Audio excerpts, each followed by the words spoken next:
نستعينه ونستغفره ونؤمن به ونتوكل عليه ونعوذ به من شرور أنفسنا من سيئات أعمالنا من يهديه الله فلا مضل له ومن يضلل فلا هادي له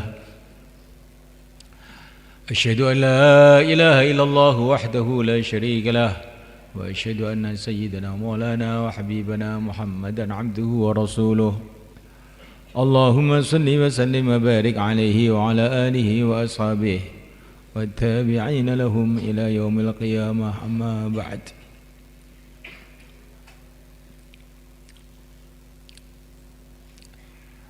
Hadirin yang dimuliakan,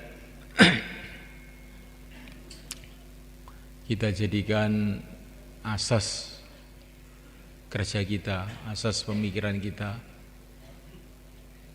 hanyalah taat kepada Allah untuk mencari ridha Allah SWT. Termasuk juga usaha dakwah ini. Yang mulia Nabi Agung Muhammad SAW 40 tahun di Mekah. Beliau tidak bicara dakwah tidak bicara. Karena apa? Karena beliau belum diperintah, maka beliau diam aja. Setelah diperintah oleh Allah, ya ayyuhal muddatsir qum fa'anzir, bangkit dan berikanlah peringatan. Baru beliau ini bergerak, tidak ada istirahatnya sampai wafat beliau.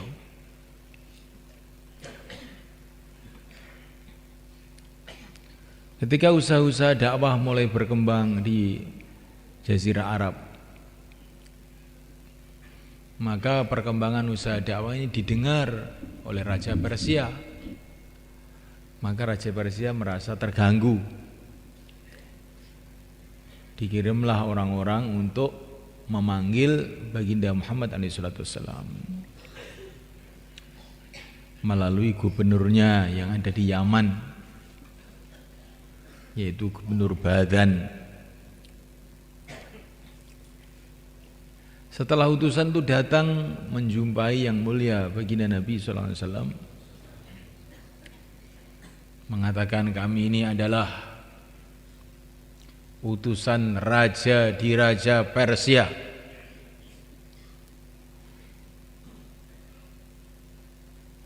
Memerintahkan kepada kamu untuk datang ke istana Persia dan menghentikan kerja dakwah kamu ini.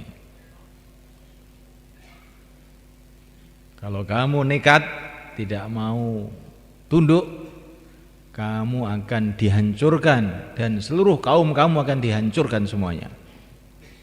Katanya utusan Persia.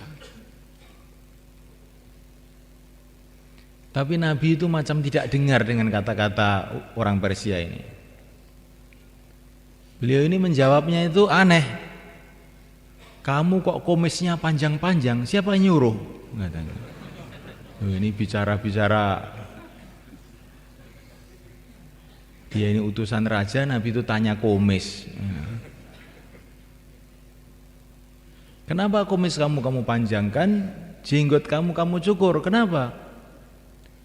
Ini karena perintah dari Tuhan kami, Raja Persia. Oh, kalau Tuhan saya, kata Nabi, menyuruh kumisnya supaya ditipiskan, jenggot dipanjangkan. Ini Nabi itu memulai pembicaraannya dari masalah kumis, bukan masalah apa itu tanggapan dengan masalah dengan Raja Persia. Kemudian Nabi mengatakan, kamu tunggu di masjid sana, besok pagi kamu nemui saya. Maka besoknya barulah utusan Persia menemui Rasulullah SAW. Maka baginda Nabi mengatakan, kalau dakwah ini mau saya, kalau memang Raja Persia tidak setuju, akan saya hentikan. Tapi dakwah ini bukan mau saya. ini perintah Allah Subhanahu wa taala kepada saya, maka saya tidak bisa menghentikan usaha dakwah ini. Dan ketahuilah, hai duta Persia, bahwa Tuhanku telah membunuh Tuhan kamu. Apa maksudnya? Tuhanku yang mengutus saya ini telah membunuh Tuhan kamu, Raja Persia itu. Betul begitu? Iya. Saya catat loh ini. Jangan main-main. Catat, dicatat tanggal sekian, jam sekian. Langsung dia pulang ke Yaman. Sampai ke Yaman, Raja Yaman bilang, Gubernur Yaman Badan bilang, Raja Persia itu sudah mati, dibunuh anaknya sendiri. Sekarang kamu jangan berani-berani itu dengan orang Madinah, itu gawat. Nah, terus bagaimana? Kita masuk Islam aja. Nah, akhirnya duta Persia itu malah masuk Islam. Ini ceritanya dakwah itu kayak begitu itu loh, malaikat. Coba kita renungi, dakwah kita ini karena perintah Allah, apa dakwah kita karena apa? Nah, ini perlu kita luruskan niat kita kembali. Dakwah ini bukan reaksi atas keadaan-keadaan, bukan. Itu jahiliyah itu sudah beratus-ratus tahun Rasulullah tidak bereaksi apa-apa.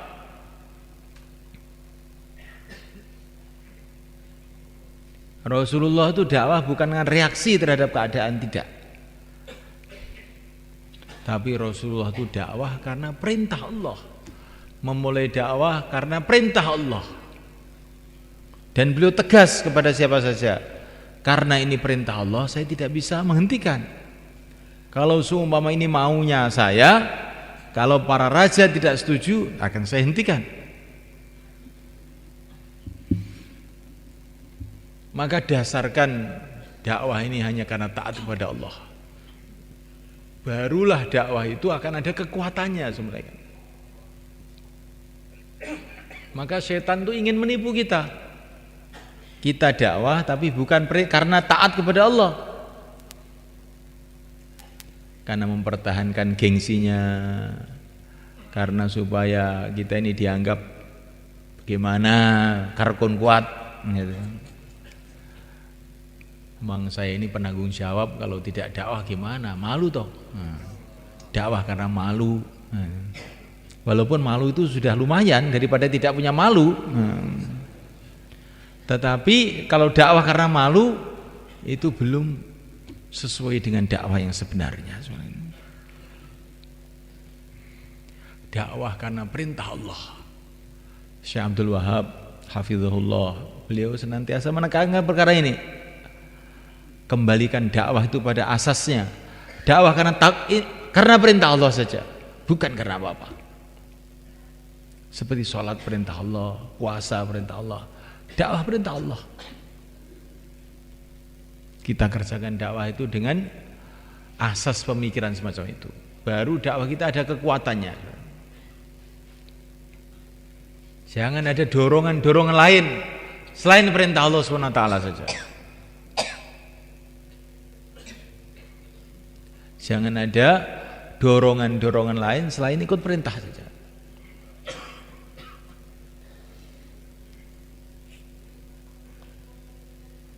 Sebetulnya kalau mau saya itu ingin tidur di rumah, tapi ini perintah Allah, bagaimana lagi? Kalau menurut ukuran otak saya, orang dakwah ini begitu lemah,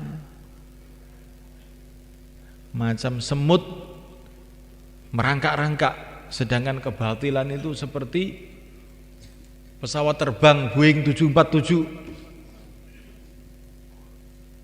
Bagaimana semut mau menandingi pesawat terbang? Tapi karena perintah Allah, saya kerjakan juga.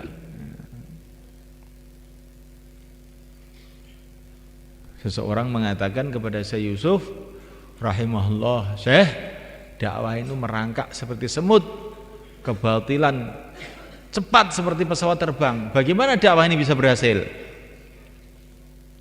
Maka beliau mengatakan, dakwah ini bukan mau balapan dengan pesawat terbang, bukan. Dakwah ini mengikut perintah Allah. Kalau kita ikut perintah Allah, kalau kita dibela oleh Allah, kalau kita dibantu oleh Allah, apalagi pesawat terbang yang lebih cepat dari pesawat terbang pun akan kalah dengan dakwah ini. Tapi syaratnya dakwah karena perintah Allah, sehingga dakwah itu dibela oleh Allah, sehingga dakwah itu diterima oleh Allah. Itu fikir kita.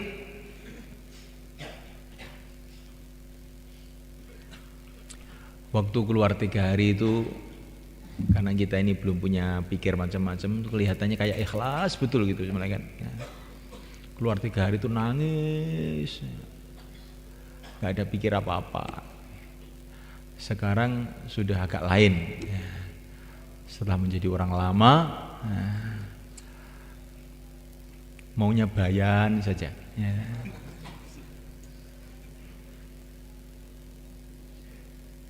Maunya ngatur saja, diatur nggak mau.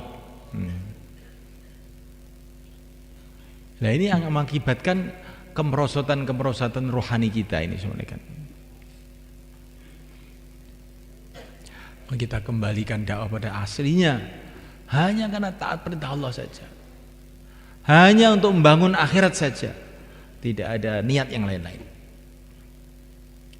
Di depan, di belakang sama aja. Di mahalah, di halakoh, di markas, di nizamuddin sama aja. Yang penting dapat ridho Allah. Bayan yang dengar 1 orang dengan bayan yang dengar 1000 orang sama aja. Itu tandanya ikhlas.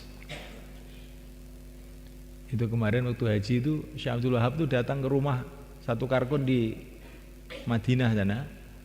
Bayan panjang 1 jam lebih. Saya kira tuh yang dengarkan banyak, ternyata yang dengarkan 3 orang cuman. Bayan istimewa 1 juta orang juga beliau begitu bayannya, yang dengar 3 orang juga begitu juga sama saja. Masya Allah. Zaman dulu, ini ceritanya ulama-ulama India ini.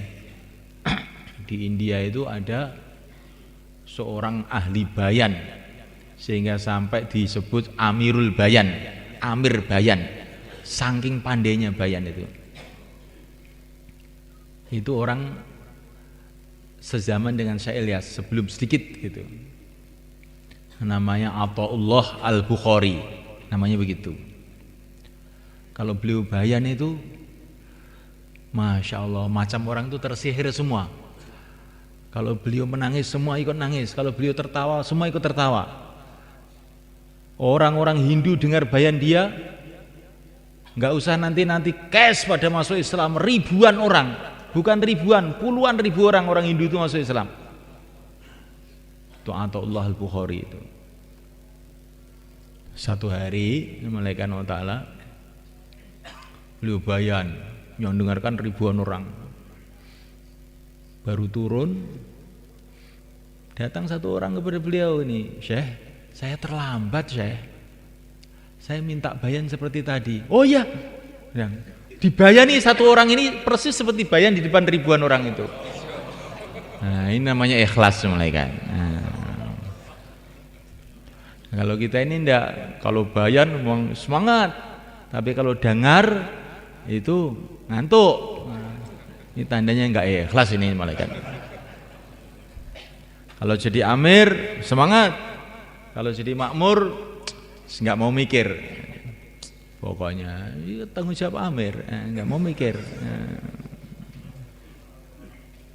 Coba ini semalekan. Ini di sini guyonan, nanti di akhirat jadi urusan besar. Di akhirat jadi urusan besar. Apa saja amal bukan karena Allah tertolak semua. Kembalikan amal hanya semata-mata karena Allah. Memuliakan Allah SWT. Lah ketika beliau sudah tua, didatangi Syekh Ilyas, sudah nggak bisa bayan, sudah tua. Maka Syekh Ilyas mengatakan, Syekh, sekarang saya ada kegiatan dakwah, bantulah saya, kata Syekh Ilyas itu.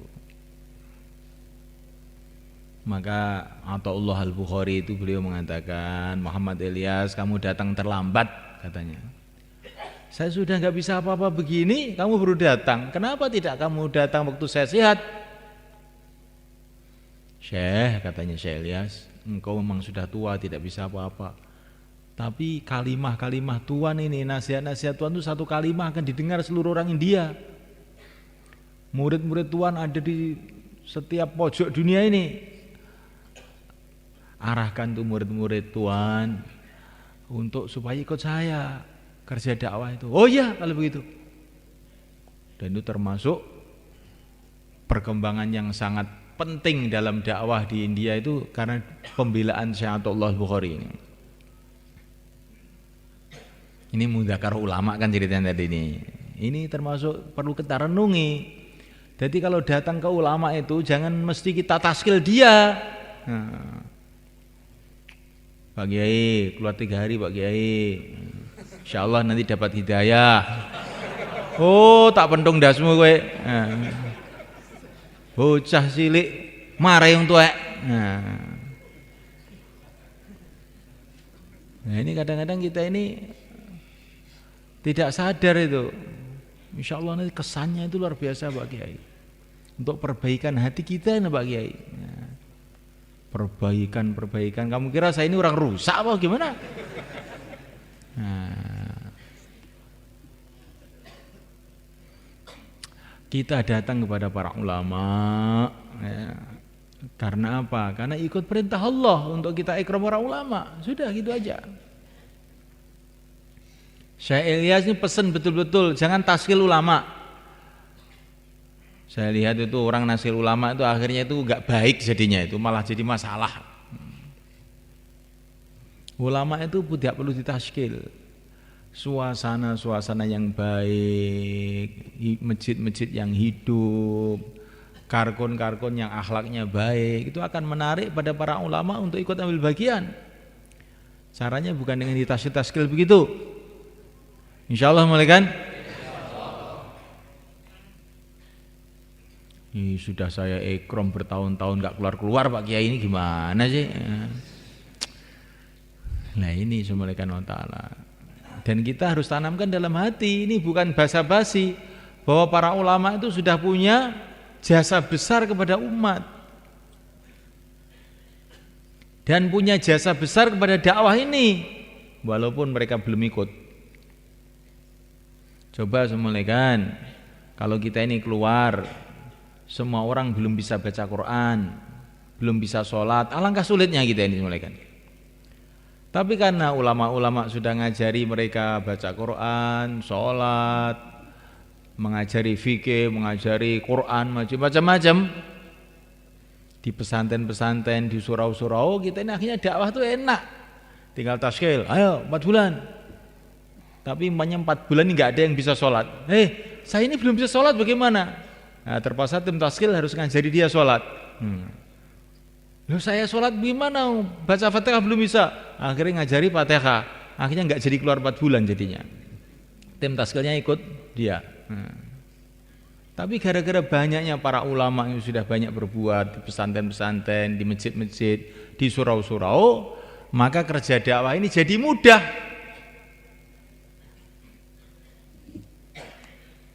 Kalau kita naik ke atas, kalau Wali Songo itu tidak ngajak orang Jawa ini masuk Islam, bagaimana kita dakwah sekarang? Alangkah sulitnya itu sekarang. Maka kita ini jangan sumpek. Gara-gara ada satu ulama marah kepada kita, nggak usah sumpek. Nggak apa-apa tuh ulama marah itu nggak apa-apa. Memang ulama itu kerjanya marah begitu itu. Itu sudah biasanya ulama marah itu biasa. Kita syukuri aja, alhamdulillah Pak Kiai mau marah, tandanya sayang sama kita, gitu aja.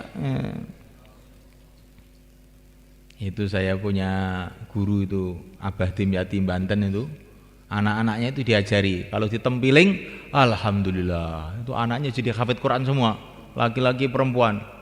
Kalau ditempiling, tower, alhamdulillah, tempiling lagi, alhamdulillah. Nah, jadi kiai semua anaknya itu. Ya kita dimarahi sedikit saja oleh para ulama sudah ganti marah, akhirnya nggak bisa ngaji jadinya. Ya, barokahnya ulama nggak bisa masuk karena kita marah sama ulama. Maka kita ini nggak boleh marah sama ulama itu. Kalau kita ditempiling pun, alhamdulillah. Insya Allah nanti sempat alim. Kalau bukan kamu, ya anak-anak kamu jadi orang alim insya Allah. Ini menurut pengalaman orang-orang dulu. Kalau orang itu dalam hatinya itu ada benci kepada para ulama, anaknya susah diatur.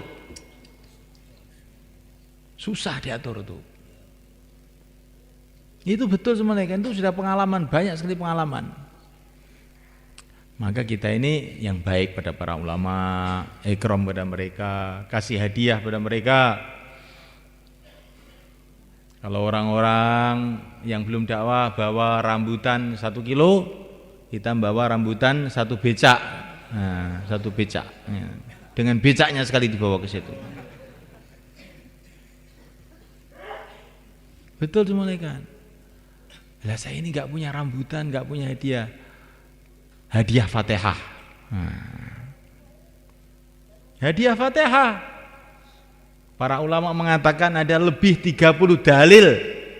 Ada lebih 30 dalil dari Quran, dari sunnah, dari pendapat para ulama bahwa hadiah amal itu boleh dan akan sampai. Kamu harus tahu nih, hadiah itu bukan mesti rambutan, mesti pisang. Hadiah amal. Baca Quran 1 khataman saya hadiahkan untuk Suriah NU Jawa Timur. Nanti kan Suriah yang senyum terus. Lah kita ini kalau ada ulama tidak setuju malah digunjing aja. Itu kiai itu itu sengak sama dakwah. Loh kok sengak? Lah memang kamu mungkin baunya enggak enak maka dia sengak.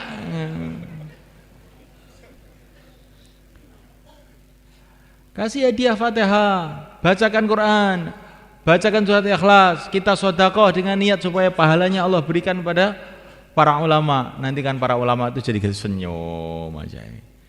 Orang dakwah itu kok ada nurnya tuh wajahnya itu. Melihat tuh seneng aja gitu. Ya kalau orang dakwah itu hatinya sudah ada benih-benih tidak suka sama ulama, itu baru melihat tok itu ulama sudah sumpek.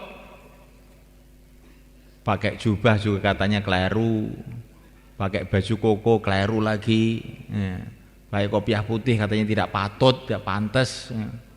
Baru sholat 3 hari kopiahnya kopiah haji katanya. Pokoknya ada aja salahnya itu.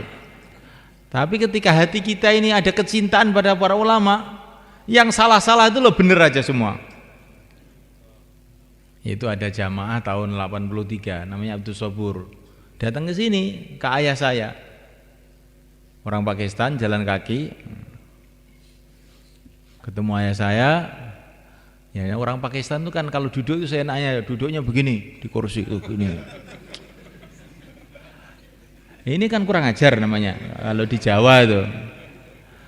Tapi ayah saya itu loh malah Masya Allah, orang ini betul-betul orang ikhlas, dia nggak peduli orang. Ini mesti bangsa wali ini datang ke sini. Lo kan aneh tuh nih. Nah, jadi yang tidak pantas pun kalau hati itu ada kecintaan, orang itu makbul di sisi Allah itu memang makbul. Yang tidak pantas pun loh. Bangsa wali ini katanya ayah saya itu. Dikasih makan ya, oleh ayah saya itu dikasih makan. Itu dia itu tambah-tambah aja. Ini makannya itu banyak sekali. Orang ikhlas ini katanya saya. Enggak sungkan-sungkan katanya. Jadi Subhanahu wa ta'ala ini perlu kita renungi. Jadi kalau suasana kecintaan itu ada, itu yang salah-salah pun jadi tidak salah. Tapi kalau suasana itu tidak ada, suasana kasih sayang kecintaan itu enggak ada, yang benar pun jadi salah. Pakai sorban yang sunnah Nabi di kitab semua ada juga itu, kitabnya para ulama itu. Tapi enggak tahu ini sebabnya apa. Kita datang, sombong. Anak kemarin sore pakai serban-serban segala. Pakai jubah salah lagi nanti. Kalau kita sholat panjang, pura-pura aja ini. Biasanya enggak sholat kok itu. Pura-pura aja. Pakai jenggot teroris ini. Udah, pokoknya nggak ada yang benar, semua salah semua. Makan di nampan ini orang zaman kuno, padahal semua kiai itu makannya di nampan dulunya. Tapi ada orang di nampan kita disalahkan lagi. Apa makan di nampan? Kenapa nggak di piring katanya? Pakai sendok tambah lagi. Nggak pakai sendok kotor katanya. Pokoknya salah kabeh. Tapi kalau sudah ada kasih sayang, oh nanti ya maklum, yang baru belajar agama ya sudah bagus begitu. Kenapa begitu? Karena ada kasih sayang. Maka buatlah suasana kasih sayang ini. Tapi dari hati, bukan basa-basi. Dari hati memperintah Allah kita untuk mencintai para ulama itu. Begitu mulianya para ulama itu di sisi Rasulullah SAW, sehingga Nabi mengatakan para ulama itu warisnya para nabi, supaya kita ini tahu harganya mereka, kemuliaan mereka, sehingga kalau kita ini melihat mereka itu penuh dengan kecintaan, penuh dengan penghormatan. Kalaupun mereka ada salahnya, siapa yang tidak salah? Bukankah kita ini juga banyak salahnya? Jangan kita melihat salahnya, kita lihat baiknya saja. Kalau kita bisa melihat baiknya, kita bisa mencintai, akhirnya kita bisa kerjasama. Nah disitulah kebangkitan agama. Kalau kita lihat buruknya itu, orang itu banyak sekali buruknya. Kita juga banyak buruknya. Namuliakan Allah Subhanahu wa taala, usaha agama ini semuliakan tidak bisa dipisahkan dengan para ulama, enggak bisa.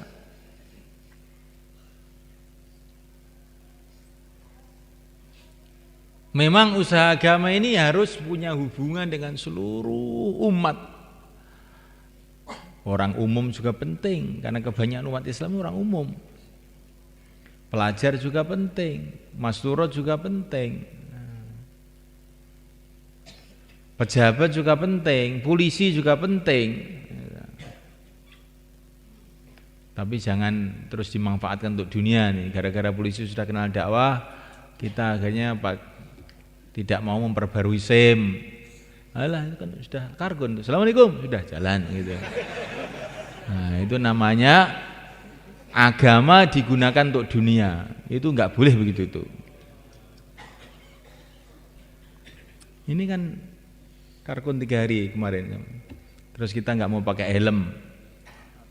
Apa helm itu? Tidak sunnah. Nah, helm tidak sunnah. Tapi walaupun tidak sunnah juga tidak dilarang oleh sunnah. Nah. Bahkan bisa juga dikatakan sunnah. Karena ketika Nabi masuk ke Mekah, Fathu Makkah itu pakai helm besi beliau waktu perang. Ya. Jadi jangan gara-gara ini polisi sudah kenal dakwah nggak pakai helm, jangan, pakai tertib. Semua aturan pemerintah, asalkan tidak haram kamu ikuti aja. Kalau haram nggak usah. Asalkan tidak haram kamu ikuti aja. Rasulullah itu di Hudaybiyah mengadakan perjanjian dengan orang kafir. Oleh Rasulullah dipegang tuh janjinya itu. Asalkan perjanjian itu tidak menyalahi agama. Jadi kita punya perjanjian, dengan orang kafir pun kita jaga. Asalkan perjanjian itu tidak merusak agama. Apalagi dengan orang Islam, ya lebih kita jaga lagi. Insyaallah mulai kan? Namuliakan Allah SWT, karena agama dengan para ulama itu tidak bisa dipisahkan, mereka nggak bisa.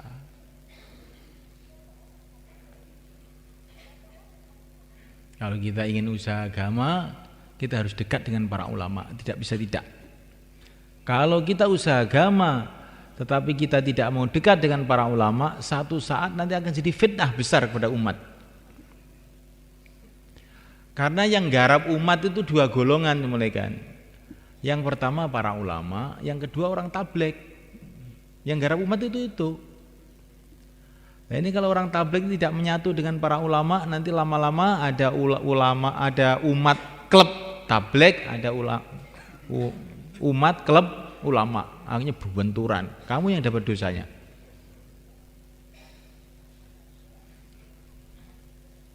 Maka sudah mulaikan Syekh Ilyas itu sudah menanamkan dalam 6 sifat itu ikramul muslimin. Rinciannya memuliakan ulama, menghormati orang tua, menyayangi anak muda. Ini penting ulama ini mulaikan. Apalagi di Jawa Timur. Di Jawa Timur itu tempatnya ulama, tempatnya pesantren paling banyak di Indonesia di Jawa Timur ini. Kalau kita tidak betul-betul menyatu dengan para ulama, dekat dengan para ulama, mengkondisikan itu, nanti dakwah itu nggak akan bisa jalan dengan baik. Dulu di India itu ada seorang ulama besar, namanya Mufti Kifayatullah, penulis kitab juga. Begitu tingginya martabatnya, derajatnya beliau ini, sampai Syekh Ilyas saja ini mau khususi kepada Syekh Kifayatullah itu nggak berani. Saya tidak pangkat saya kok sowan sama Mufti Kifayatullah itu nggak berani saya. Tapi anehnya satu hari Mufti Kifayatullah tahu-tahu datang ke Nizamuddin. Syekh Ilyas itu jadi terkejut. Loh, semua orang Nizamuddin geger semua. Mufti datang, Mufti datang. Ternyata yang membawa itu pembantunya. Pembantunya sudah keluar 3 hari cerita sama Mufti. Ini Syekh Ilyas ini sekarang punya kerja bagus ini. Banyak orang yang maksiat jadi tobat, banyak orang tidak sholat jadi sholat. Akhirnya Mufti Kifayatullah datang ke Nizamuddin. Begitu datang ke Nizamuddin melihat kerja-kerja di situ, Syekh Ilyas itu datang. Syekh, lihatlah kerja-kerja saya di sini ini, Syekh. Mana yang bertentangan dengan agama, yang tidak sesuai dengan syariat, kamu luruskan, Syekh. Maka Mufti Kifayatullah itu lihat khalaqah di Nizamuddin, orang taklim, orang dzikir, orang sholat. Semua sesuai dengan syariat. Langsung beliau menulis fatwa. Dan fatwanya itu zaman dulu waktu tahun 80-an saya datang ke Nizamuddin itu ditempelkan di masjid-masjid di India, di Pakistan. Fatwa Mufti Kifayatullah bahwa tabligh ini benar. Dan waktu Mufti Kifayatullah itu menulis fatwanya itu, Syekh Ilyas itu bergembiranya luar biasa. Sekarang tabligh baru jalan katanya. Baru mulai jalan sekarang. Kalau Mufti sudah mengizinkan. Kalau ada orang umum, pejabat, katanya Maulana Jamsid, kalau ada pejabat, ada orang umum, ada itu tidak setuju dengan tabligh itu, saya tenang-tenang saja, tidur saya. Tapi kalau ada ulama tidak setuju, langsung nggak bisa tidur saya itu. Ini salah apa saya ini? Katanya. Mesti ada salahnya ini kerja saya ini. Kok sampai ada ulama nggak setuju ini? Jadi Maulana Jamsid itu lu ngajari begitu, kan? Bukan ini mesti ulama ini nggak benar, bukan begitu. Ini ulama nggak setuju itu mesti kerja saya ini ada salahnya ini. Apa ini salahnya? Nah, jadi kalau ada ulama marah, kita ini perbaiki kerja kita ini. Itulah jalan keluarnya. Insyaallah mulai kan?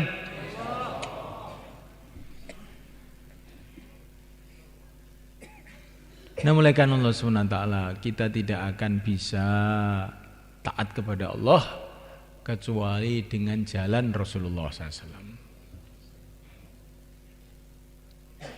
Menyuti Rasul faqad ata Allah. Taat kepada Rasul berarti taat kepada Allah. Dan kita tidak bisa taat kepada Rasulullah kecuali melalui para sahabat. Maka Nabi mengatakan, mafhumnya kurang lebihnya, sahabat itu kayak bintang-bintang. Kalau kamu ikuti mereka, kamu dapat hidayah. Dan kita mengikuti para sahabat tidak bisa kecuali kepada para ulama, dengan lewat para ulama-ulama. Menurut keahliannya masing-masing. Kalau kita mau mengikuti dakwahnya para sahabat, ikutilah ulama-ulama ahli dakwah. Kalau kamu ingin mengikuti fikihnya para sahabat, masalah hukum, halal, haram, makruh, sunnah, ikutilah para ulama-ulama ahli fikih. Kalau kamu ingin belajar mengenai bagaimana bacaan Qur'annya para sahabat, itulah para ulama-ulama qiraah. Ada qiraah sab'ah, ada qiraah asyarah. Tanpa itu tidak bisa. Karena kita ini hidup itu di akhir semalekan. Kita harus melalui prosedur itu. Dengan mengikuti orang-orang ahlinya itu, akhirnya kita memahami kehidupan sahabat, akhirnya kita bisa ikut Nabi, akhirnya taat sama Allah. Itu harus begitu itu. Yang tidak pakai prosedur begitu itu mesti nanti akhirnya salah. Yang penting saya ini Allah dan Rasulnya. Iya. Tapi bagaimana kamu bisa tahu perintah Allah dan Rasulnya itu? Harus melalui sahabat. Kamu pernah jumpa sahabat? Ya harus melalui para ulama-ulama yang ahlinya.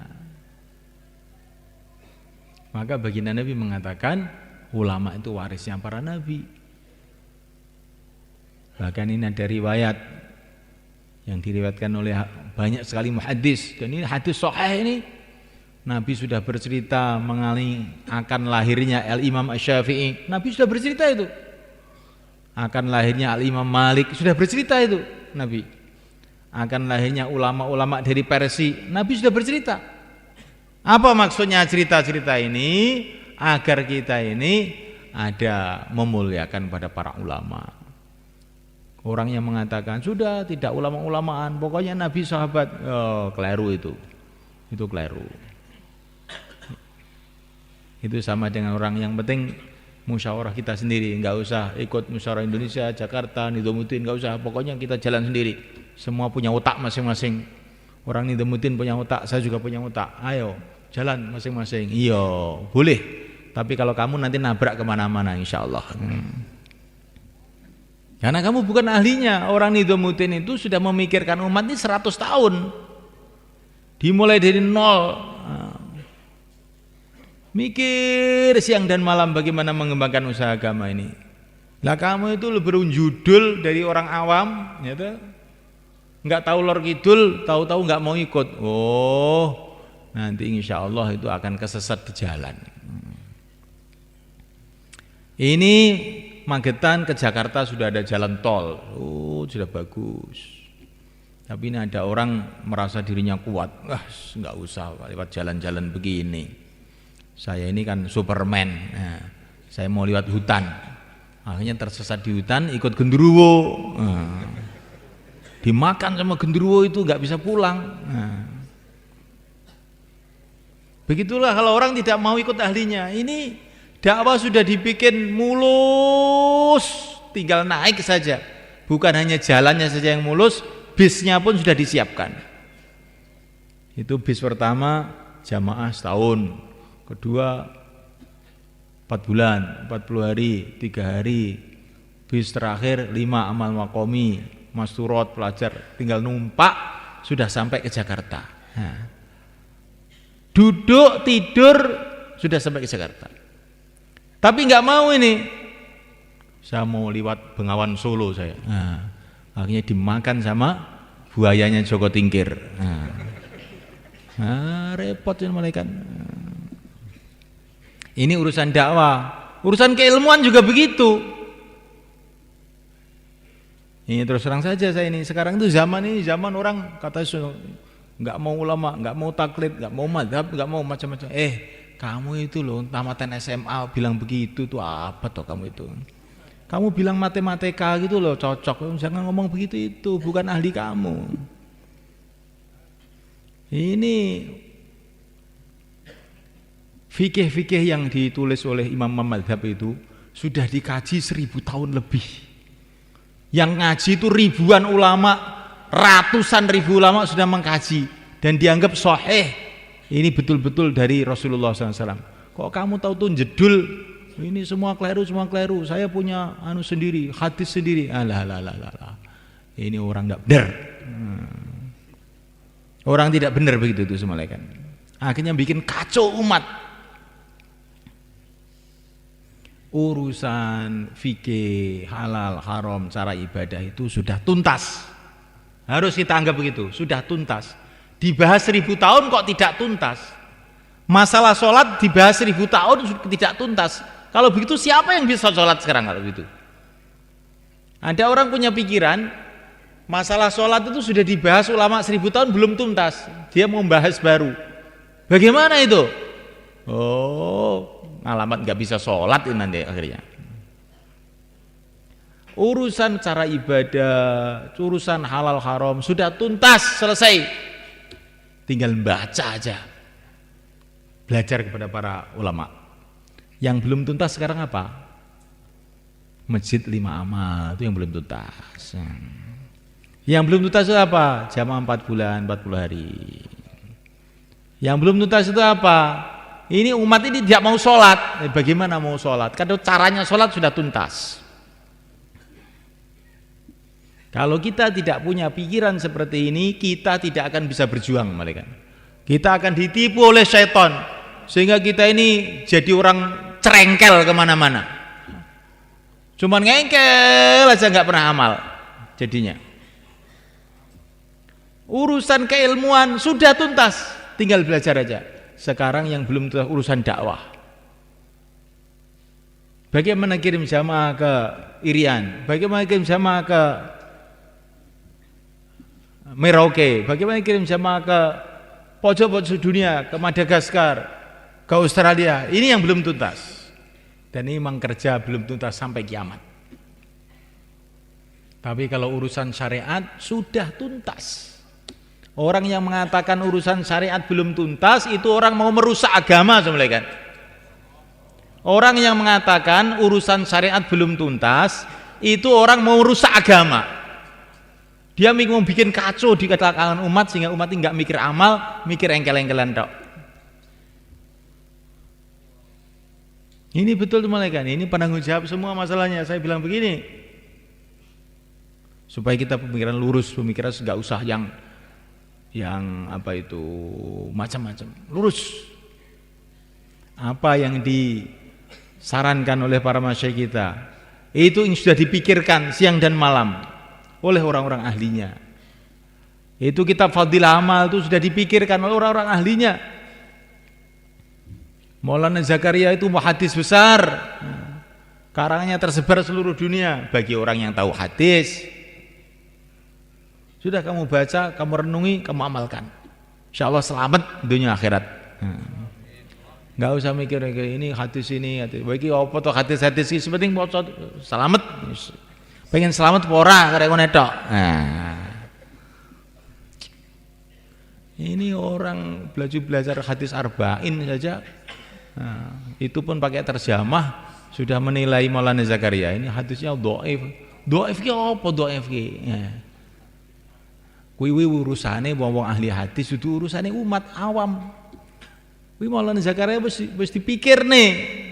Sudah dipikirkan siang dan malam bahwa yang ditulis itu walaupun dhaif tapi dhaif yang bisa diterima. Sudah ringkasnya begitu. Tinggal diamalkan saja. Nah, mulaikan Allah Subhanahu wa taala. Ini model Jawa Timuran kan enggak apa-apa begini ya, Pak. Enggak apa-apa ya. Apa-apa juga enggak apa-apa. Jadi ini masanya penanggung jawab semua supaya kita ini gitu loh, dalam dakwah ini jangan menga-mengo, lurus. Ini takaza tidak karu-karuan banyaknya. Jangan sampai kita ini diganggu oleh perkara yang tidak perlu. Maka diceritakan oleh para ulama, ada orang mau pergi ke masjid. Mau pergi ke masjid dicegat sama setan. Mau pergi kemana kamu? Mau ke masjid. Untuk apa ke masjid? Enggak ada gunanya kamu pergi ke masjid. Setan, ke masjid menghadap pada Allah enggak ada gunanya, bagaimana kamu ini? Saya akan ke masjid. Oleh setan dihadang. Akhirnya gulat sama setan. Setelah gulat menang dia, pergi ke masjid. Sampai ke masjid ternyata sudah selesai sholat jamaah. Wah, ini gara-gara saya gulat dengan setan nih, akhirnya saya ke masjid sudah ketinggalan sholat jamaah. Besoknya lagi mau ke masjid dihadang lagi sama setan. Ke masjid lagi kamu. Mau apa sih kamu? Kamu saya ajak gulat lagi nanti. Kamu cuma ganggu aja, saya nggak mau bicara sama kamu. Langsung dia pergi ke masjid. Sampai di masjid ketinggalan takbiratul ihram. Nah, wah kurang ajar ya, saya masih ditipu lagi. Besoknya lagi dia ke masjid. Nah, dihadang sama setan lagi. Oh dia saya bumpet, saya tidak mau ngomong. Langsung soft awal takbiratul ihram. Nah, begitu larang dakwah mereka. Nah, kalau kita ini mendengarkan omong sana, omong sini, ketinggalan, masjidnya enggak hidup, jamaah tidak keluar, iman kita merosot, terus ngerasani orang tiap hari. Nah, akhirnya setan tertawa. Alah, gitu ternyata. Ya. Tapi kalau kita ini tidak, ini kita harus insyirah, kita ini harus, kalau kita ini mau ikut para masyayikh itu harus dari sepenuh hati begitu semuanya kan. Udah, itu sudah orang ahlinya, sudah saya ikut aja, gitu aja. Dan nanti insya Allah akhirnya kita bisa pikirkan amal masjid, kita pikirkan masturot, kita pikirkan hubungan baik dengan ulama, ya. Sehingga akhirnya seluruh umat mendapatkan manfaat. Orang yang banyak engkel-engkelan tidak akan pernah dapat sukses. Maka dalam satu riwayat dikatakan kalau Allah membenci satu kaum, maka oleh Allah dikasih ilham engkel-engkelan, bertengkar. Kalau Allah mencintai satu kaum, dikasih ilham amal, bukan ngomel. Nah. Maka kita ini bukan masalah fikih, masalah itu aja, masalah dakwah itu sendiri. Enggak usah banyak engkel-engkelan. Orang itu yang mudah mufakat gitu loh. Ini cocok iki wis apik, bismillah. Wis. Gak usah engkel-engkelan dawa-dawa. Ngono engkelan dawa-dawa kehilangan sholat jamaah. Insyaallah mulai kan? Hadirin mulaikan Allah SWT. Masya Allah. Usaha dakwah ini sudah Allah tampakkan barokahnya di seluruh alam. Semua orang yang tahu sudah jelas itu barokahnya dakwah ini di seluruh dunia, di Indonesia, di luar Indonesia, di Amerika, di Inggris, di mana-mana. Nabi pesan kepada kita, man burika fi syai'in falyalzamhu. Barang siapa sudah melihat barokah satu perkara, pegang sungguh-sungguh. Pegang sungguh-sungguh. Nah, mulaikan Allah SWT. Dan dakwah ini yang dimaksud saya lihat itu bukan supaya kita ini menjadi kelompok, tidak. Bukan supaya kita menjadi kelompok khusus dari kalangan umat ini. Beliau tidak ingin tambah perpecahan lagi di kalangan umat ini. Tetapi dakwah ini mau bikin suasana kerjasama dengan seluruh umat.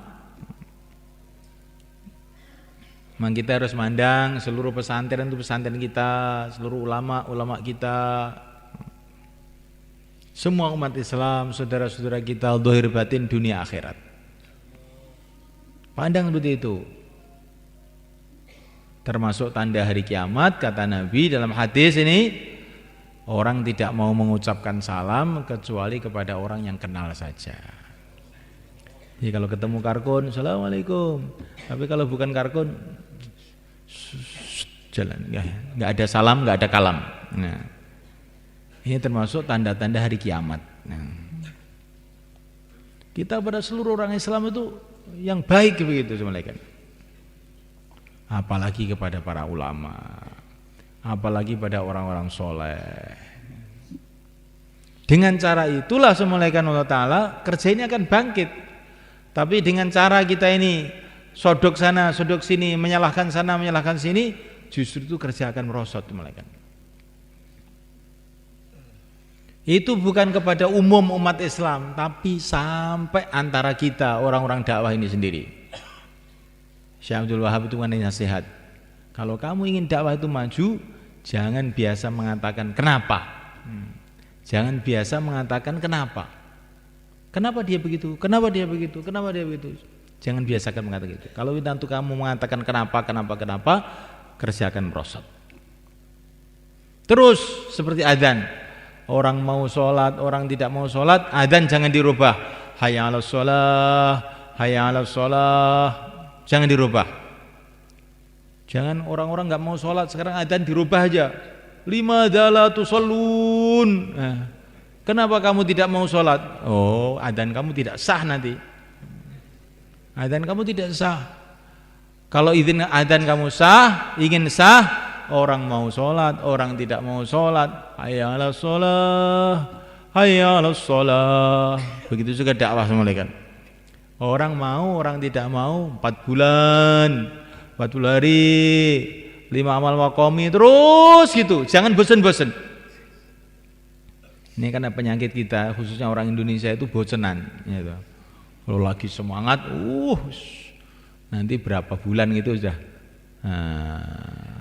lupa, apa mudzakarah lupa. Ingin acara baru. Ini agama itu tidak boleh begitu semuanya kan.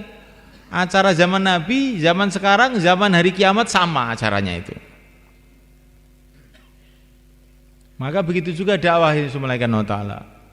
Dakwah itu satu kalimat diulang-ulang, jangan bosan-bosan. Satu pembicaraan diulang-ulang, jangan bosan-bosan. Takaza diulang-ulang, jangan bosan-bosan. Nanti insya Allah akan bangkitkan orang-orang yang mau. Itu sudah sunnatullah sebenarnya. Jadi kalau kita sampaikan perintah-perintah agama ini, sampaikan lagi. Itu nanti sampai ke tingkatan yang diterima oleh Allah, tahu-tahu ada yang mau. Atau akan datang pertolongan Allah yang tidak kita kira-kira. Maka Nabi kirim orang untuk khususi ke satu tokoh kafir di Mekah. Di hadits sahabat ini ada cerita ini. Maka dikhususi malah dia marah-marah. Apa Tuhan kamu itu? Katanya orang kafir itu. Dari batu kah dia? Dari emas? Dari besi? Pokoknya dia itu meledek, malah menghinakan sahabat yang dikirim Nabi tadi. Maka sahabat tadi pun datang kepada Nabi, ya Rasulullah, saya sudah khususi, saya datang sama dia malah marah-marah ya Rasulullah. Datang lagi sama dia, tambah marahnya, laporan sama Nabi. Saya sudah datangi tak mau marah ya Rasulullah. Datang lagi. Datang tambah marah lagi. Laporan sama Rasulullah sampai 3 kali. Saya sudah ke sana tak mau marah ya Rasulullah. Datang lagi kata Rasulullah. Ketika datang ketiga kalinya, dia cerita keagungan Allah. Dia tadi marah, di tengah-tengah dia marah, tahu-tahu datang halilintar mengambil kepala dia. Ini kata para ulama, ini pelajaran. Di dakwah itu kalau kamu kerjakan dengan ikhlas terus menerus nanti akan datang pertolongan Allah. Pertolongan Allah itu bentuknya macam-macam. Bisa Allah kasih hidayah, bisa Allah kasih yang lain. Tapi kita jangan coba-coba. Kita coba dan ini ada halilintar apa enggak? Oh, jangan. Kerjakan karena ikut perintah Allah dengan ikhlas, dengan kasih sayang. Nanti apa yang Allah datangkan terserah Allah, bukan terserah kamu. Insyaallah mulai kan? Nah mulai kan Allah Ta'ala. Katanya itu saya lihat para masyayikh itu setiap bayan itu mesti ada tashkil. Walaupun ini mudzakarah tapi harus ada tashkil. Bener apa enggak begitu saya mulai kan? Di mana saja dakwah itu harus ada tashkil. Kalau tidak ada tashkil kayak azan, hayya 'alas sholahnya dihilangkan. Tahu Allahu akbar la ilaha illallah kok enggak ono hayya 'alas sholah nih.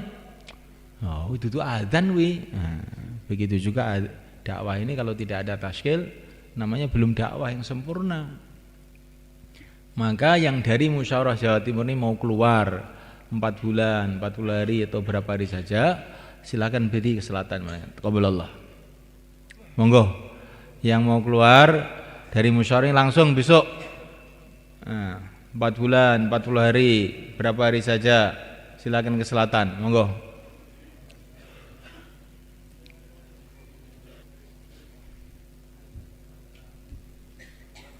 Ini ada beberapa jamaah yang belum komplit tadi pagi tadi kan.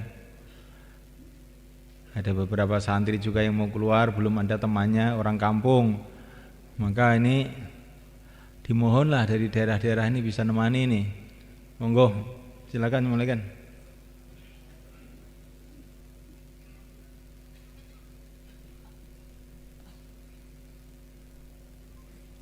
Hadirin dimulakan Allah Ta'ala, sebagaimana tertib dari para masyayikh kita, kalau ada pegawai negeri mau keluar harus dengan cuti, ya enggak?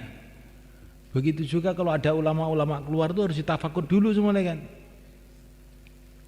Kerja-kerjanya di madrasah dia atau di pesantren dia atau di masjid dia itu bagaimana? Sudah ada yang gantikan belum? Beberapa tahun yang lalu saya itu di Mekah. Ada itu orang Mekah mau keluar 40 hari di imam masjid. Ketika mau keluar 40 hari, maka datang pada Maulana Sa'ad, waktu itu haji Maulana Sa'ad. Syekh, saya mau keluar 40 hari. Ditanya langsung oleh Maulana Sa'ad, kamu kerjanya apa? Saya imam masjid. Sudah ada yang ganti belum? Belum ada. Lalu terus gimana? Ya pokoknya nggak tahu lah, yang penting saya itu harus keluar sekarang. Oh jangan begitu katanya. Kamu pulang dulu cari ganti imam masjid itu. Setelah kamu dapat ganti barulah kamu keluar.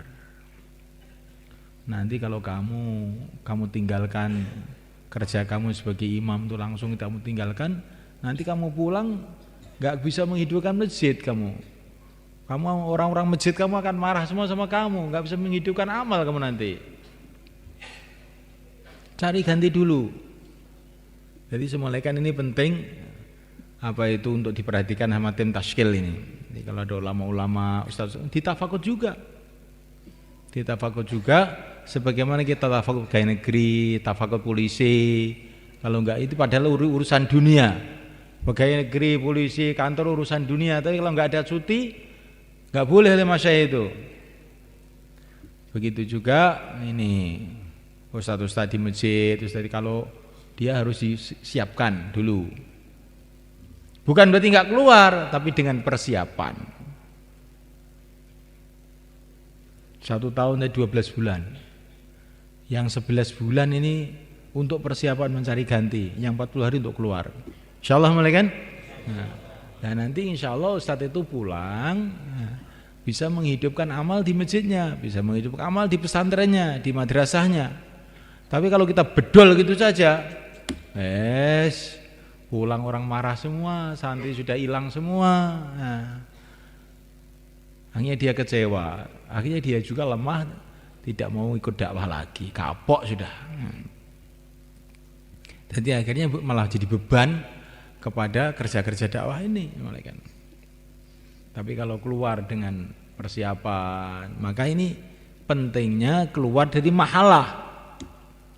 Seperti tadi habis ngasar sudah karguzari kan, 1 jamaah dari mahalah, 4 bulan dari mahalah sudah persiapan 1 tahun. Bahkan itu tadi dari mahalah Maswati tadi itu, Pak Anas tadi itu 4 bulan persiapannya 3 tahun, 40 hari terus tahun depan nanti akan keluar 4 bulan dari 1 mahalah. Nah karena sudah 1 mahalah, sudah disiapkan bekalnya, disiapkan kerjanya, disiapkan semuanya, akhirnya keluar 4 bulan, pulang itu bisa kerjasama, menghidupkan amal, nggak ada masalah. Itu namanya bil hikmah namanya. Bukan bedul-bedul saja. Kalau bedul-bedul saja nanti, iya kalau orang itu pas imannya kuat itu lah. Kalau pas imannya lemah bisa jadi jeglek nanti malahan. Gitu. Dan kita jangan tergesa-gesa semuanya kan dalam kerja dakwah ini. Ini kalau nggak dicabut sekarang itu sudah nggak jalan-jalan ini loh. Jangan begitu. Orang itu keluar sudah ada tulisannya di Lauhul Mahfudz sana. Tenang-tenang saja. Jadi tim taskil itu tenang-tenang saja. Jangan ini kalau tidak dipancung nggak keluar-keluar. Oh jangan bilang begitu. Yang mengeluarkan kamu memang. Allah yang mengeluarkan. Nah. Kalau Allah sudah mengeluarkan, onta pun bisa keluar dari batu, lautan pun bisa jalan raya kayak Nabi Musa. Kamu tenang-tenang saja, dengan hikmah, dengan lembut, nanti waktunya keluar dia mesti keluar. Kalau mau agak keras boleh, tapi kerasnya jangan sama orang. Jam 3 malam jangan tidur nangis, ya itu kerasnya gitu. Tahu-tahu pagi-pagi orang sudah bawa tas. Nah, oh doa ini penting. Orang itu kalau yang tidak suka bangun malam, biasanya dakwanya dikeras mulai kan. Ini kalau nggak dipancung nggak kapok-kapok nih, gitu akhirnya gitu tuh. Tapi kalau orang tuh biasa bangun malam, biasa nangis malam, oh ini doa saya belum makbul, nanti malam saya akan doa lagi. Beberapa bulan yang lalu itu ada orang Bendo sana, orang Magetan, datang sama saya mau keluar 40 hari, istri saya nggak boleh. Bagaimana ini Pak Kiai? Kamu mau keluar betul? Iya keluar betul. Tidak bohong? Tidak. Nah, kalau kamu yang tidak bohong, saya kasih amalan sekarang. 3 hari 3 malam, mulai maghrib sampai subuh jangan tidur. Baca Fatihah untuk istri kamu. 3 hari 3 malam, mulai maghrib sampai subuh jangan tidur.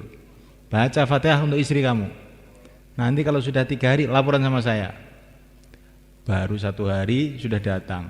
Loh, kok sudah datang? Istri saya sudah boleh Pak Kiai. Kamu amalkan berapa? Baru 1 malam dan tidak sampai subuh Pak Kiai. Oh, ini belum berangkat sudah dapat pengalaman iman dia. Akhirnya keluar. Nah, bagus. Kali kalau tim taskilnya tidak biasa doa, biasanya pancung, keluar saja. Apa istri-istri perintah Allah kok dihalang-halangi istri. Iya. Tapi caranya bagaimana supaya ini kalau nanti begitu dia keluar 40 hari nggak bisa pulang ke rumah bagaimana? Akhirnya di markas saja. Kamu kok di markasnya kenapa? Khidmat markas. Seumur hidup kok, seumur hidup memang kamu nggak bisa pulang. Nah, ini guyonan sebetulnya mulai kan, tapi ini kan kita lihat hari-hari begitu. Coba kita rubah cara itu semula kan. Orang itu mau keluar itu suruh doa, suruh nangis sama Allah, buat amalan. Baca Fatihah apa, terserah apa dia yang mantep, baca Fatihah apa baca selawat. Kata Sayyidina Umar, kalau orang itu mau doa mulai maghrib sampai subuh, doa dia mesti makbul, kata Sayyidina Umar. Tapi yang kuat doa maghrib sampai subuh ini memang jarang-jarang ini. Kalau nargib memang enak, tapi ini kalau doa betul itu biasanya ngantuk itu biasanya itu. Maka ini semulaikan Allah Ta'ala, kita dakwah, kita asasan kembali kepada iman. Jangan hanya ini mudzakarah tertib, tapi setelah tertib tidur. Kita tidak punya hubungan yang kuat kepada Allah. Oh, tidak jalan. Tidak begitu itu ceritanya orang-orang yang sukses dalam dakwah. Syekh Muhammad Ilyas itu semulakan. Kadang-kadang udah habis ngisak itu masih musyawarah sampai malam itu. Selesai musyawarah, orang-orang yang musyawarah sudah teler semua, langsung tidur. Tapi Syekh Ilyas itu malah wudu, cari tempat yang gelap, Allahu Akbar, nangis. Nah, itu dai namanya semulakan. Nah, itu dai itu begitu. Ya kita mau belajar begitu. Kita bukan ingin jadi fikirman. Ini istilah fikirman itu saya nggak tahu dari mana itu. Akhirnya mikir tok ini orang ini akhirnya fikirman. Nah, kita ingin jadi dai dengan cara min haji Rasulullah SAW. Insyaallah malaikat malam hari doa, nangis pada Allah dengan tawadhu, dengan ikhlas, istiqomah. Insyaallah kerja akan naik dengan izin Allah. Insyaallah malaikat. Saya kira itu saja semulaikan. Sekarang kita siap-siap sholat Isya. Khidmat dulu pesan Sa? Saya Isya dulu. Bagaimana itu? Orang khidmat itu? Sholat isya dulu aja ya. Sholat isya nanti makan terus ada mudzakarah lagi nanti. Kurang lebihnya kami minta maaf semuanya kan. Ini tadi terlalu semangat saya ceritanya saya ya. Ini kalau lebih ya ditata sendirilah, jangan semua yang saya katakan tuh kamu makan saja, jangan. Ya kan kira-kira baik ambil, kalau tidak baik ya kamu perbaiki sendiri, kan sudah gede-gede ya. Anallahu hamdi.